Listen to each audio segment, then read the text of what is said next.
This is the Stubborn German podcast. I'm Kevin Ostie, joined by the proprietor of the Stubborn German Brewing Company, Mr. Chris Ron. Was ist los?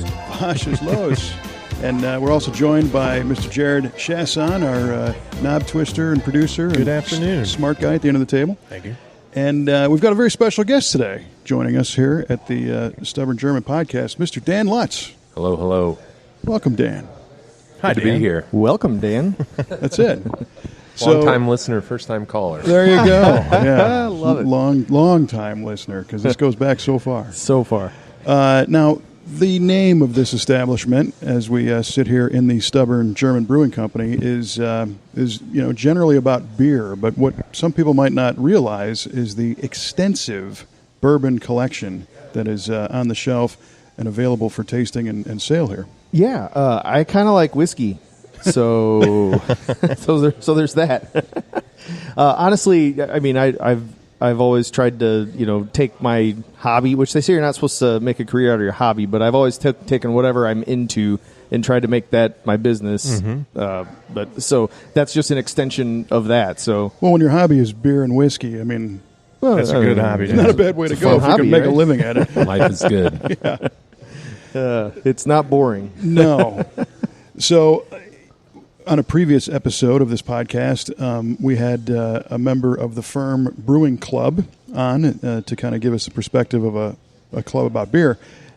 Chris, why don't you introduce Dan and let's talk a little bit about the Brown Water Society. Yeah, so basically, we had the firm, that's the homebrew club, and that was really successful. The best part about that for me personally was made a lot of new friends that new people, new acquaintances that I would definitely not have known otherwise. And I thought, just trying to get into bourbon as well, and both the business aspect of it as well as, gosh, how many more friends can I make if I start a whole new club just about bourbon and rye whiskey? So that was kind of the inspiration there to start the Brown Water Society. So sort of almost like a spin-off of the firm Homebrew Club.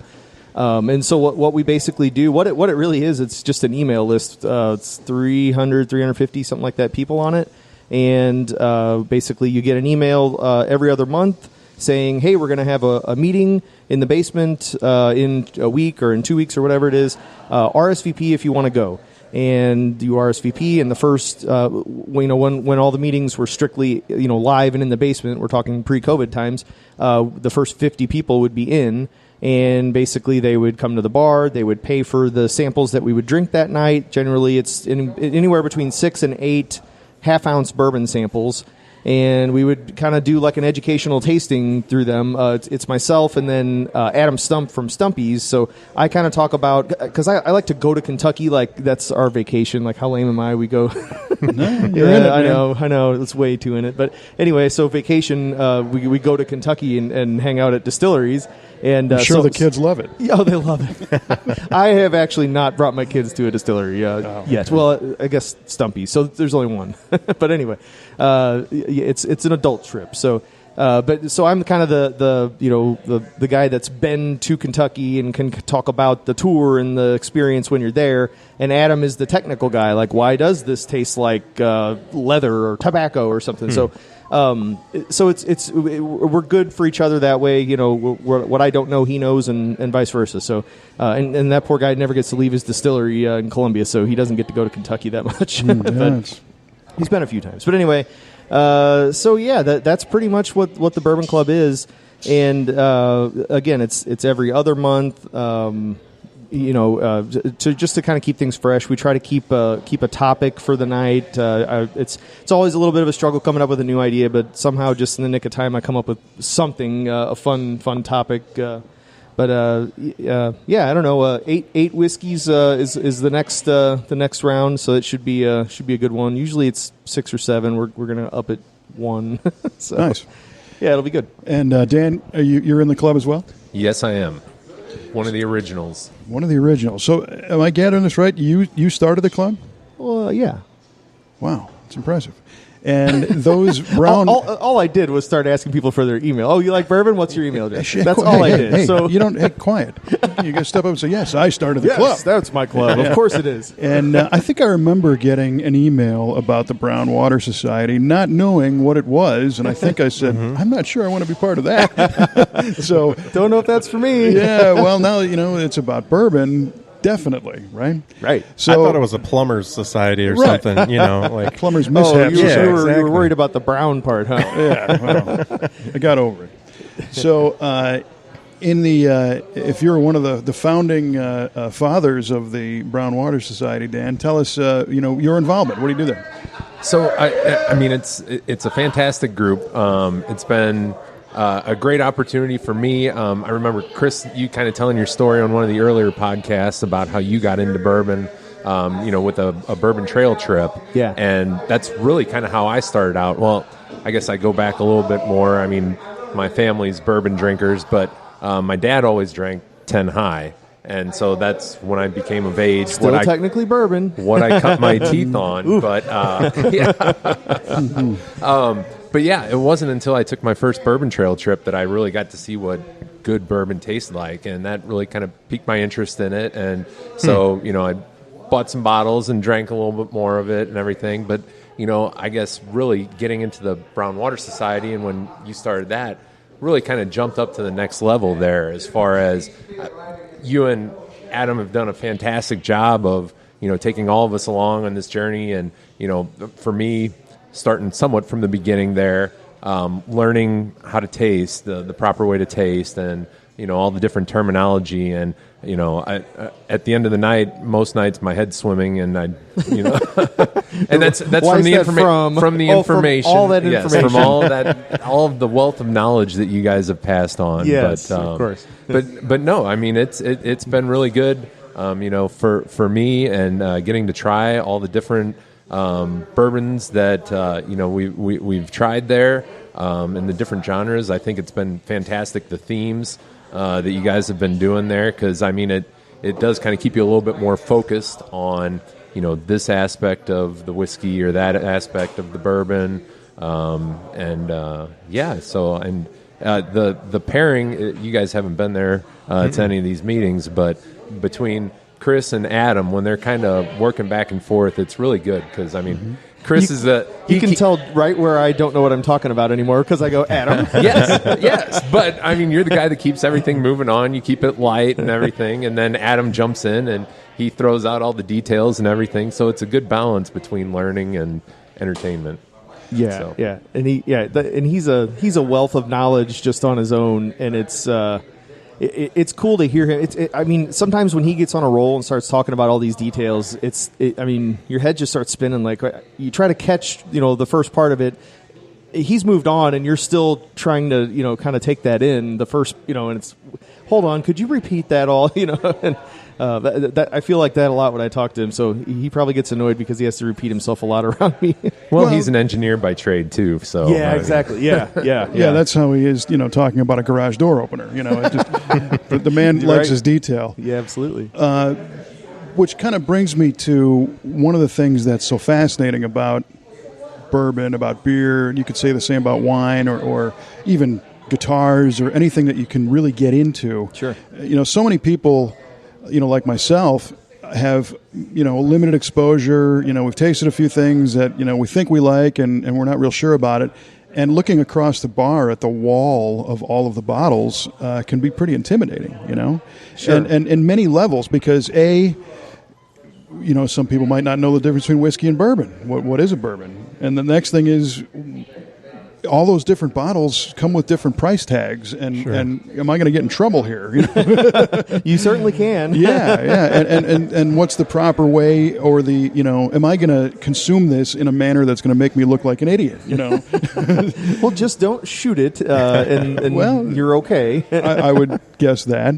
So there is a lot to learn, in addition to what you were saying, Dan, about the learning how to taste it and articulate the different flavors, and then learning how it's made and everything else. So, if we kind of started off with somebody who came here primarily as a beer drinker and is eyeballing the wall and getting a little intrigued because you've got your bourbon special of the week, Sure. So it's a nice way to get your toe in the water, so to Yes. speak, get your finger in the glass. Right. How do you embrace somebody who's new to the sport of bourbon drinking? Yeah, I mean, and all our bartenders are pros. They're specially trained to not laugh at you because of your choices. So They hold it in. they hold it in very well. No, there's I do for you guys. But yeah, not for Kevin. No, there's no judgment there. I mean, it's everyone knows that even the old bourbon pro had their first drink at a bar at some point and didn't know what to do. So it's no big deal. But basically, I mean, yeah, our bourbon of the week is an awesome way to get into it because even if it's not good, it's half price. If you don't like it, dump it out. can't complain. I mean, yeah, you're talking usually $2, $3, $4, something like that. Is all seeing you're a going to spend. new T-shirt there, Jared. If you don't like it, dump it out. No, well, that too. If it's not good, it's half price. Well, we have to know the price going into it, I think. Right. But anyway, yeah, and I mean, there's a couple ways to do it. You would normally order it either neat or on the rocks, which would be many ice cubes, or a rock, which would just be one. One big one. One big one, yeah. And while you're here, if you order a fancy rock, we make those with our RO water from the brewery. So it's a reverse osmosis filter. It filters all of the mineral content out, so you're left with a crystal clear, clean, pure ice cube that's not going to add anything. Because basically if you use tap water, it's got chlorine, it's got calcium, it's got all kinds of neat stuff in it, and it changes the way that the whiskey's going to taste. So RO water will literally add no flavors. It'll just cool it down, and eventually it's obviously going to melt and add a little bit of water and kind of dilute it down and make it a little more approachable. So, And you even got your initials engraved on those ice cubes, yes, right? yeah. I was going to save that as a special surprise I'm for sorry. later, but no. The looks like my cube or my cup of cubes is starting to melt. So maybe It's a we'll glass be able of to see water that. now. Yeah, it's kind of a glass of water. Is there and maybe this is a question for Adam, but is there an official specification on the bourbon ball, the ice cube ball? No. I mean, I mean, as far as like size, yeah, or, I wouldn't be surprised. Well, I mean, there's a sphere. Some places have it's just a big ball of ice, and it's same way the good bourbon bars are going to be using crystal clear, pure water to make their ice with.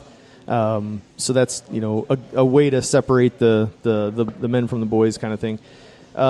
What's the difference in experience between cubes and the big cube then? As far as like experience, if as a drinker, Yeah, or, drinking it. I mean, I would imagine you get more water faster with multiple cubes. exactly. Yeah, Okay. yeah. And like if you say on the rocks here, you're going to get from our ice maker, which the cubes are probably, I'd say, a third of the size as our big cube. So like that big cube is going to slowly melt away. Where if you dump it in a glass full of our not almost like chipped ice or whatever, it's gonna I've definitely dilute experienced fast. that. I'll put a bunch of cubes or crushed ice or whatever in a glass, and then it's like if I don't drink that thing right away, Right. it's all It's just all melted. water. And now I'm like, Yeah. I don't think this is how I'm supposed to be enjoying this bourbon. But Well, go ahead. plus the purity that you were talking about Yeah. in your case of the reverse osmosis water right. in the cube, the big one.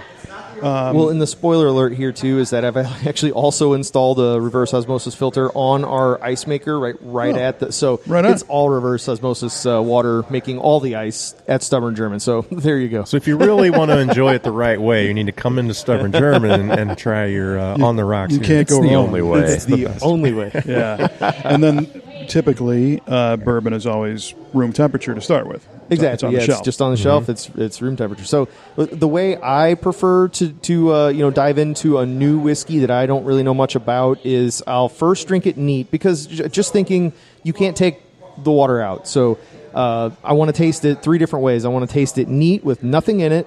I want to taste then with a little drop of water, a drop. Like I could just dip my finger in there and a couple times, a couple drops of water will open it up. Does that actually do something? Oh, it'll change a lot, yeah.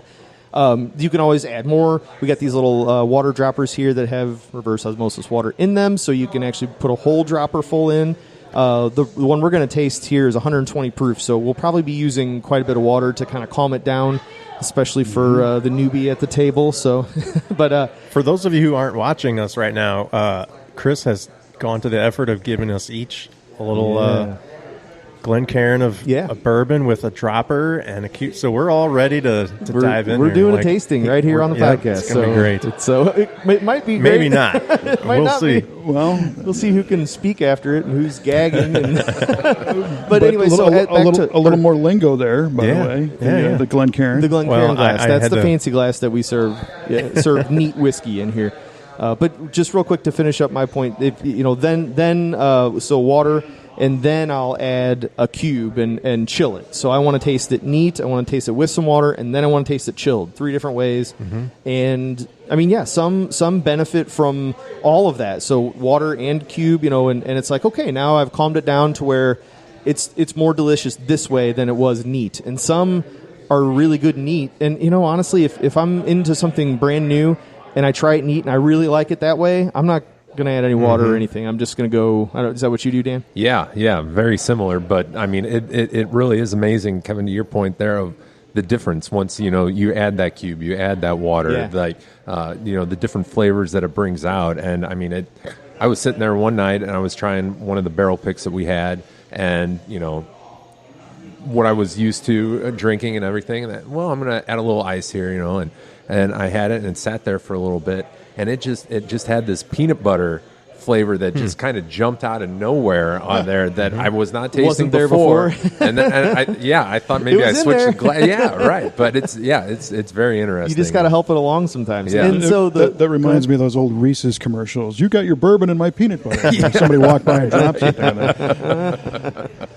there. Also the beauty of when you do add some water, you stretch that bottle a little further. Mm-hmm. So it's a 750 milliliter bottle. We're drinking 120 proof whiskey, so if you let's do the math, I guess if you add a quarter of that, you're proofing it down technically to 80, 90 proof. Sure, yeah. So now instead of 120, you're down to 90 if you add a fourth, water. And if you're a new bourbon drinker, that's probably going to be more appealing, and it'll definitely bring out some more flavors. So, well, at this point, and I guess obviously because we're trying to experience the bourbon and the either the purity or the slight dilution or change of it, but what about adding other stuff? Like vanilla Coca-Cola. Well, I'm not saying vanilla Coca-Cola, but there are a variety of other bar drinks that are. Is that what you're getting at? You can mix your bourbon with soda if you want. I mean, I won't judge you for that. You paid for it. Yes, he will. He is already. I can tell. I can tell just by the tone of my voice. Yeah, and the look on his face. He looks like his logo. You told me no one can see my face. I look like my logo. Jeez. I enjoy mixing mine with a little bit of sweet vermouth and some cherries. Yeah. That works out pretty good. A sugar cube and an orange peel, a little bitters. Sometimes that, yeah. Well, so maybe that's the second phase after you get to know the bourbon on its own. Sure. No, I honestly, and you'll hear this when you go to Kentucky, and if you meet some master distillers or listen to any podcasts where a master distiller's talking, they don't care either. I mean, they honestly, even Julian Van Winkle would be like, "You paid for it. You do what you want. Drink it however you want. If you want to take Pappy Van Winkle and mix it with Coke, do it. Whatever you want. Whatever makes you happy." So they just want you to buy it. Yeah, amen. Well, and for me, I was never really a straight liquor drinker at all. I was more of a beer guy. College, I got really into rum and, Captain and spiced, and Coke and that kind of stuff. But one day I was on an airplane. I was on a Southwest flight, and their special, back when they served booze on planes, was as we now know as the Kentucky Mule. It was bourbon and ginger ale. Yeah. And I'd never had it before, and it just looked awesome in the picture. Yeah. And I'm like, hey, give me one of those. Plus, like you said, it was half price, so it was good. Even better. Right? Yeah. And I was taken by it. I'm like, wow, this is really good. And obviously I was not able to discern. I mean, I knew what ginger ale tasted like, but it was a blend.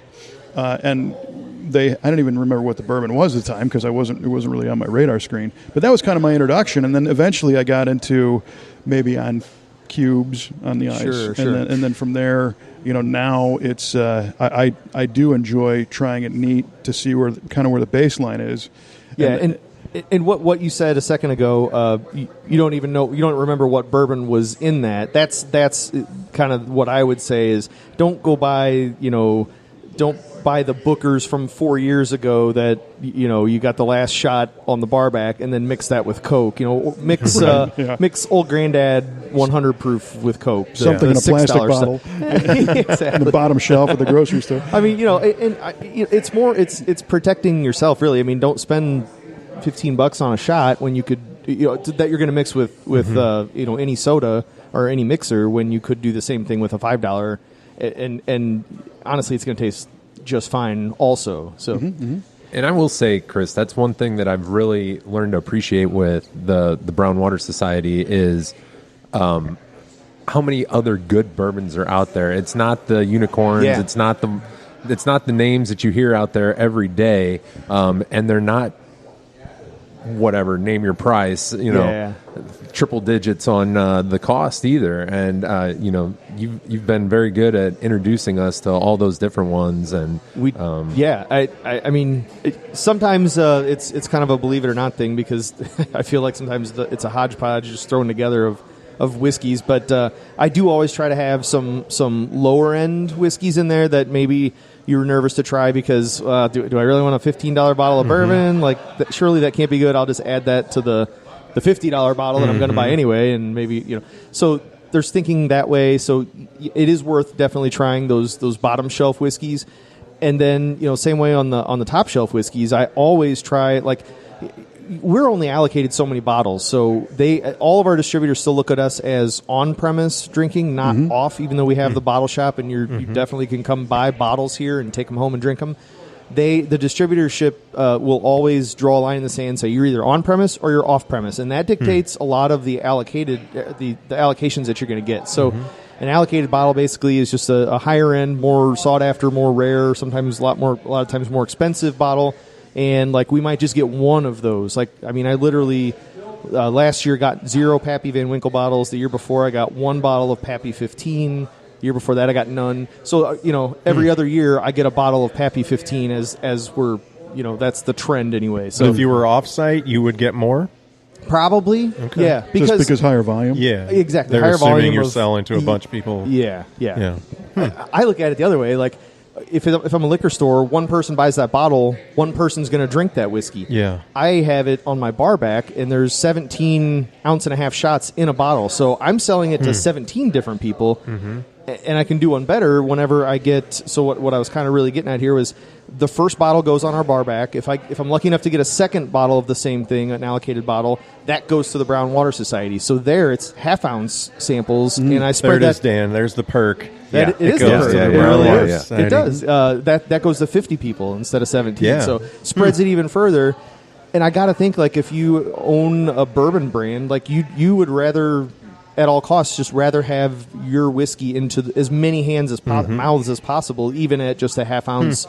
And for our purposes, for the meetings, we kind of just want to be like, okay, here's a half ounce. That's definitely enough to try it and decide if you like it or not. And should you go and hunt after this thing and possibly pay more than it's even worth? Because a lot of liquor stores will charge more than MSRP on it. And you got to kind of make that up in your mind. If it's supposed to be a $70 bottle, but it's there on the shelf for $120.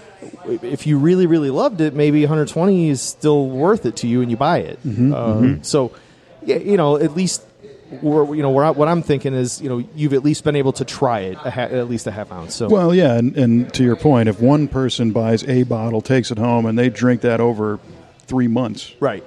That's getting a lot of, missed opportunity sales if it went to 20 people all in one day, and even if 3 of them like it, you made 3 extra sales. Yeah. Yep. And so and that's why I hate the fact that we never really have crazy allocated bottles in our bottle shop. But I mean, it's more for those bottles are here, but they're on the shelf. They're for sale by the pour, and they're in the Brown Water Society. So. I mean, yeah, the easiest way to get a taste of something crazy, we do get that stuff quite a bit, but join the Brown Water Society, honestly. That's the best way. I really should have opened that email. You should have. Exactly. You know what? It's not too late, Kevin. We can squeeze one more person in. Now, speaking of, I'm really curious to find out what a couple Brown Water Society OGs think of this bourbon that's in front of us. Yeah, and how they let's describe get it it and everything. Yeah. What do we got Let's do here? it. Okay. This is our latest barrel pick. This is Knob Creek single barrel. This is the remainder of what was in our bottle that we brought back from Kentucky. So this one we call the White Barn Pick. Knob Creek is made at Jim Beam. Have you seen the white Jim Beam barn? Yeah, right. That's iconic. So due to COVID, we weren't able to go into the distillery and do our barrel pick like we were hoping to. And I was just kind of like, you know, let's go, because I have been there before, and I knew that barn is kind of just right off the highway, but it's not in the distillery grounds, if you know what I'm saying. So you can still, and I did a little Google earthing. Google is my friend. Yeah, right. And basically I saw there's a little parking area, there's a little footpath, and I'm kind of like, we're going to park right there. We're going to walk up, take our samples up there, and we're going to pick our freaking barrel right by the White Barn. So we call it the White Barn Pick. Basically what they do is like they give us samples, like 200 milliliter bottle samples of 3 different barrels, and we pick our favorite. They bottle that over the next several weeks, and it only takes a day, but they make it sound like it takes several weeks. Well, it's hard work. Eventually, the barrel shows up. Yeah. So this particular barrel right now, we're as of this moment, we're doing pre-sales on it, and it's half sold out. We've got obviously some bottles remaining, and you can order it on our website if you like. If you like the sound of our tasting here, right? And the bottles will show up next week Tuesday. So. We're right around the corner. So anyway, let's dive in here. This is 120 proof, so it's gonna burn your nostrils if you don't part your lips. So when you smell bourbon, part your lips so you suck in more air. So you look kind of silly when you do it, but for sure, yeah. Got Dan. Yeah. I listened. Smells good. Are we? does. What notes should we be looking for? I was going to ask you, because that's always more fun. Yeah, Mr. OG Society member. Right? I mean, I don't know. So I get some like dark fruit. I get some caramel, vanilla, those character sweet barrel notes. But I also get some really like deep like leather, almost like a pipe tobacco, kind of like a sweet pipe tobacco kind of a thing. Yeah, I got that. The caramel and the vanilla are the ones that are really sticking out to me. Yeah. That pipe tobacco is resonating with my olfactory gland. So take a sip again. This will be neat. So, and this is going to be our acclimation sip. So unless you're Dan and have been drinking all afternoon. So don't shoot happens. this one? Well, yeah. So basically the first 1 or 2 of these sips are going to burn like hell all the way down. And that's okay. Don't judge it on the first sip. Your third sip is when you're going to start tasting things. Everyone is sipping. Jared's not sure what he just got himself into. It's good. Little heat there. Yep. There's heat for sure. Yep. I have trouble just identifying, like, what do I even taste and smell? Dude, I still do. I still struggle even with beer, and I mean, I'm a national level beer judge. Like, Yeah. I still I wouldn't admit that. Not that you're a judge, but that I'm a judge that doesn't know what he's doing. Is that what you're saying?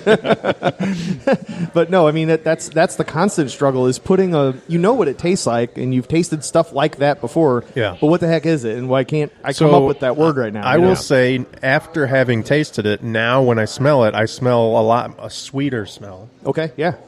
that I didn't necessarily smell before. yes, I'll agree with that too. Yeah. And maybe this is the effect of the alcohol on your palate. That caramel and vanilla really pops now. Yeah. Sorry for all the dead air. We're just kind of enjoying this. No, it does really have a great nose to it. I mean, that's one thing I always look for. And Jared, I'm kind of with you there that I have a hard time explaining it too, but I know what I like and I know what I'm not as big of a fan on, and I really like the smell. And it's okay to just be a thumbs up, thumbs down type of person. Right. Like you can taste it, and just if you can say I like it or I don't like it, you're fine. You know? And so much goes back to the power of suggestion too. You know, as soon as you had mentioned, pipe tobacco, it's like, oh yeah, there it a little is. pipe tobacco, Exactly. yeah. Right. Tell me what to say, Chris. I'll be the guy that agrees with just about all that. I smell a Swisher Sweet. I tasted that too. But it is it's nice to know, because I don't know, and I want to know a couple of experts, so to speak, what you are tasting Easy and smelling. use that and term and then it's lightly. like, you're right, I do tobacco, that kind of thing. You would have not come up with that on your own, but So Sure. is that one of the things that somebody could get out of joining the society is the vocabulary.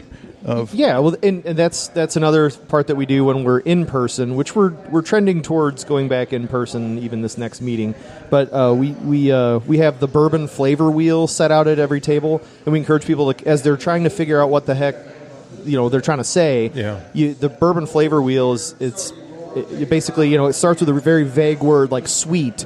And then you follow it in, and then is it vanilla sweet, or is it fruit sweet? Right. Or, Yeah. and then from there, well, you said fruit. Okay, well, is it plums? Is it cherries? Is it, and it narrows everything down. You follow it in, you get very detailed, descriptive words. When all you did was start with sweet. Yeah. So You really got to kind of be in the mode and speaking these terms and thinking along these lines to really kind of get all that. And when you're sitting in the basement, here hanging out with other fellow bourbon drinkers, and all we're literally doing is talking about bourbon, that's the mindset you're in, and right. The goal is to Get you in the context. kind of get better at that stuff. Now, you guys are using your droppers already. Yes. Does it matter how many droplets I put in? I put 2 full droppers in. Oh. Full dropper. That's what I put in, because I want to really get some water and kind of knock this down quite a bit. I want to see a big change. Yeah, this reminds me of a cartoon from the 50s where they put the dropper and all of a sudden the thing explodes. Right. Yeah, I put something different in yours, Kevin, so it's going to really go nuts here in a second. Nitroglycerin in mine. So now give it another smell, give it another taste, and see how much it's changed just from a couple droppers of water. It has changed dramatically. Mm-hmm. Yeah, just on the nose. Yeah, more of the vanilla I think is hitting me. The softer flavors. It's not so harsh and in your face. Not that it's a harsh whiskey. It's anything 120 proof is going to have an element of harshness and heat and alcohol and bite to it. Some whiskeys at 120 proof. They do have that to a certain extent, but I actually like that. I like when I'm drinking whiskey, I want to know that I'm drinking whiskey. Like some of these 80 proof, I'm not going to throw Scotch drinkers under the bus or anything, but 80 proof whiskey is just it is what it is. It's fine. It's there, but it's for lightweights. Yeah, it's real. Well, you said it. I didn't. So. I know what you're thinking, and I can say it because I don't own the bar. This is. It is very different. Now it's we've a very different sit for a minute profile. or so with the water, and I think it's continuing to evolve. Now I get a little cinnamon character, more like a baking spice kind of a thing. Like if somebody's, baking some kind of crazy, what would you kind of spices would be like a bread or a cake or something like that. All right, less burn too. It's not for sure. Yeah. Realistically, now, are we talking about? Did we just tint the well here, by pouring this down our throats, or is this actually changing in flavor? Well, okay, definitely things happen to your senses and everything as you drink, for sure. So somewhere there's like a cross or a pattern there where there's a happy spot. Obviously it's okay. I've tasted some bourbon, so now my mouth's doing this, and I've added a little water to this, so bam, here we are. This is where I like to. Honestly, it's just whatever you are happy with drinking. So, and if it's still too hot for you, add more water. How's that pint of cerveza I bombed before this affecting it? That does it too. Beer has bitterness, right? and that leaves a bitter thing on your palate, which can sometimes, I think, accentuate harsh in bourbon. So if you have an already harsh-ish kind of a bourbon in front of you, but you've been drinking like an IPA or something really bitter, or even a Pilsner that's got a little more bitterness, or alt beer has a lot of bitterness. I noticed that it can be it can make that bourbon seem really aggressive, I guess. Yeah. So you gotta be careful when you play with bourbon and beer together. You just gotta otherwise you'll still have fun with it, but it might not be exactly what you're hoping for. What about the bucket of sauerkraut I ate in the car on the way here? True German. You need a beer, sir. I was just thinking Wednesday's the day I brush my teeth during the week. So that has really played. Colgate and whiskeys. I'm imagining food pairings are a whole nother topic when it comes to bourbon. Yeah, for sure. You're really supposed to just be drinking at this point and not. Bourbon and a cheeseburger, but a steak, or. For sure. I can totally make the argument for bourbon with food. Cheese. So that was the snacks, that kind of droplets of water. Yeah. You want to add a cube? Yeah. So let's see if we still have 4 of them in here. All right, I got mine. Oh, that last little sip kind of got me. Maybe I got a little aggressive. Oh, you might have got aggressive. with my sipping. Yeah. So toss a cube in there. We're all kind of taking turns here. We're just doing one at this point? Yeah, just do one. right. I think So it should be everybody's 4 got one? total. Yeah. And then give it a good shake. You want to kind of get a little bit of meltage going on. I think meltage is a real word. It is now. Wait for the shake. Thank you, sir. It's amazing how clear that ice is too. By the way, Yeah, with that yeah. remote. Can you see that the RO ice. Can you see the SG in it anymore? No, not really. Oh, you said initials. I thought it was CR was going to be on there. So No, it's even- TR. Tammy wanted her initials. Even on the small cubes? Yeah. No. Yeah, I was gonna say. No. Yeah, we take every cube out of the ice maker and brand Hand it. chip it. Yeah, nice. It is surprisingly clear, though. That cube. That's a good-looking cube, Chris. Yeah, Just it saying. Yeah, is. that really is. So now with being chilled and a little more water, that to me that leather and tobacco, those really deep barrel flavors, those Yeah. come through more for me now. And that smoothed it out a lot. It smoothed it out a lot. And- But it cut down all that sweetness though too. Like remember when we just added the water, I got a lot of sweet then. Now that sweet's kind of gone, and so I mean we've changed this whiskey 3 different ways, Right. Just by a few different, and that's why this is the way I like to, dive into a new bourbon. And now, like if I have to make the decision right now after trying it 3 different ways, what's my favorite? Honestly, with this one, I think a cube. I really like it. It this is way. very good with the Yeah. cube. Yeah. I'm not a sweet guy, so the second one didn't really appeal to me. I would probably either leave it neat, but I bet the 120 proof would eventually aggravate me a little bit, and I'd just be like, Yeah. I need a cube. Like, what are we doing here? I'm not trying to get hammered. Yeah, So yeah. Well, so then the strategy would be to obviously try it neat because you can't take the cube out of it. You can't take the water back out, and take a couple sips. And if you dig it, leave it. And if not, experiment. And then it's going to be the second serving. If if you Yeah, found out you like yeah. the cubes, and you just start with the cube next time. And What about you, Dan? What's your preferred of this one right here? I would agree with Chris on this. cube? The cube really does. I mean, it mellows it out a little bit, and just to me, personal preference.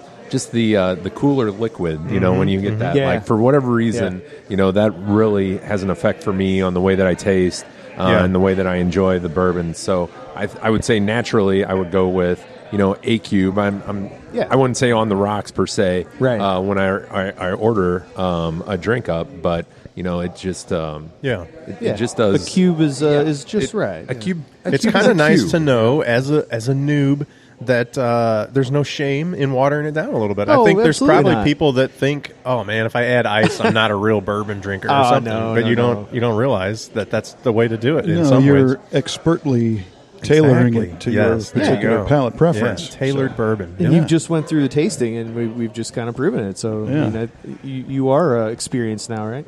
Yep. Well, For and real. I think as you continue on, the thing I've been playing around with at home, so I've got some reverse osmosis water, and I've been making some cubes with that, and then I've got some regular tap water cubes, and I'll set those side by side, and it is interesting, like the different stuff that you get out of it. I don't know. I don't think I've done a side by side like Jury's that. That's- out on which one's better per se, Yeah. but it's very interesting. Well, That's I cool. guess if that you it really makes want them- to establish that, you just try the cube straight. yeah, To taste your ice. Right, see, right, see what's right. going on. Yeah, Yeah. What's your Yeah. ice taste like? Do you guys find, let's say, in this society, that most people prefer it one way or another, or is it really just depend on the brand and the proof and all that? I would say in the meetings, I mean, we really don't get into it that much. I mean, for the most part, we're drinking it neat. I mean, we've got the Yeah. droppers there to change it up a little bit, but And in just a half ounce at the meeting, Yes. you're only adding just a Right. drop or two of water. Even in a really high proof whiskey, what we're drinking is an ounce and a half. That's our standard, full pour shot. So that's why we added the full dropper of water. But yeah, I don't know. Just at the meetings, I think when you only have a half ounce of it, I think a lot of people are just drinking it neat, just Right. to you realize you don't have a lot of it to go around, and you kind of want to get the full- actual flavor of what's going on. But so for Dan and I, anyway, since that's the way that we prefer, with a little water and an ice cube, we're taking our 750 milliliter bottle and stretching it into maybe a full liter worth of whiskey. So the value is even better at that point. Sure. Yeah, absolutely. yeah. So, what did you guys prefer, Kevin and Jared? I like the straight or the neat. The burn, 120 proofs, maybe a little too much burn. Yeah. But when I'm at home with the different bottles I have, I tend to drink it neat. Yeah. But of the other ways, I did prefer the cube versus the drops. Versus just the drops. Yeah. Okay, cool. And I'll agree with that. I was surprised at how much it changed, but when it landed on the cube, it was a good place. Cool. Yeah, I So dig we're a unanimous cube table here. That's right. Well, that's fun. We're cubists. I'm We are only going to cubists. use engraved cubes, though, from now on. Well, yeah. I can let you Engraved RO borrow, cubes. Yeah, borrow right. my engraver if you want. Just wait. When the RO, when everybody has RO water, Chris is Yeah, going to yeah. invent some kind of a filter thing that's going to add flavor to it. He'll have ice on tap. Well, then it's not bourbon, Kevin. You cannot add flavor to bourbon. Of course, everyone knows I'm just that. saying the ice. Oh, well, then I Not the guess- bourbon, the then that's ice. fine. Yeah, you can do that. So for our listeners who are interested in what we're talking about and doing here, and they want to maybe get involved in the Brown Water Society, you kind of touched on it earlier. How can they get involved? Just come up to the brewery and say, I want to get on the email list. Or, Okay. if you don't want to come up to the brewery, you can just go ahead and drop us a line on Facebook or email us, contact us through the website, whatever. Yeah. Any way you get a hold of us, that all goes to either me or my wife. And you really need to get to my wife, not me. So she's the one that will get you on that list. Cool. And then, then you'll get the emails. And, the email list, we don't send you junk. It's hey, here's an opportunity to drink some bourbon at Stubborn German. That's the only reason you'll ever get an email from us. Either a barrel pick is on its way. Do you want one or not? Or hey, do you want to come to this meeting coming up and drink some bourbon with us? Like that's the reason you would get an email from us. We don't. It's sell a good it to list to be on, people or trust me. anything. Yeah.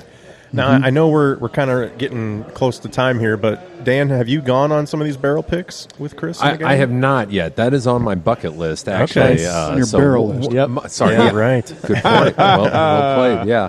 Good one. No, I've been out to the Bourbon Trail twice now, but I have not been with these guys. And I'll tell you what, the stories that they come back with. Everybody's got a story. Yeah. It sounds like they're quite the time. So But look at the time. We probably shouldn't get into those. That'll be another episode. Yeah, or not. Well, so I have a question about the barrel pick concept. So Yeah. you go down and get something special, Yep. and you're saying, this go around you're pre-selling it. Yeah. So from a consumer, is this a leap of faith that I'm Yeah. I'm pre-buying something that I trust that you like, so I'll like? And like this is our 13th barrel pick that we've done. So we've picked 13 of these things. We're starting to get kind of the reputation in the bourbon world, if you will, of picking some really good barrels, really bold, big flavor barrel, just like what you drank here. We're always looking for that. And when they give you 3 to choose from, they normally will try to give you, something that's really easygoing, nice and smooth and simple, and and then maybe like a good mixer, and then something more big and bold. We're always looking for that bold one. And I go into these barrel picks now and just ask give me 3 to choose from that are big, bold flavored. Like give me what you got. Like I want something unique and fun and different, and lots of flavor. So. A lot of like liquor stores, grocery stores, chain stores, they'll do just something that's going to sell well, something that I had it, it's so smooth and easy, and I mean smooth and easy is okay, but I mean you can get that anywhere. You can get that right on the shelf with just a standard Elijah Craig bottle or something. Like I want Elijah Craig that like pops and has insane flavors that you wouldn't normally get. So Right. Well, that's what we look for. So yes, to answer the question finally, it is kind of a leap of faith type of a thing. So. and I will vouch for. I mean, I've been a connoisseur of the BWS barrel picks, and I think I've had every one so far. Nice. And there's not one that I would. What's your favorite? It's the Old Forester. I was going to say that. I had a feeling that's where you still were, but we had a few new ones come in. Yeah, so. and Still every haven't one of them. busted that Though. one. Yeah, Okay, yeah, cool. yeah.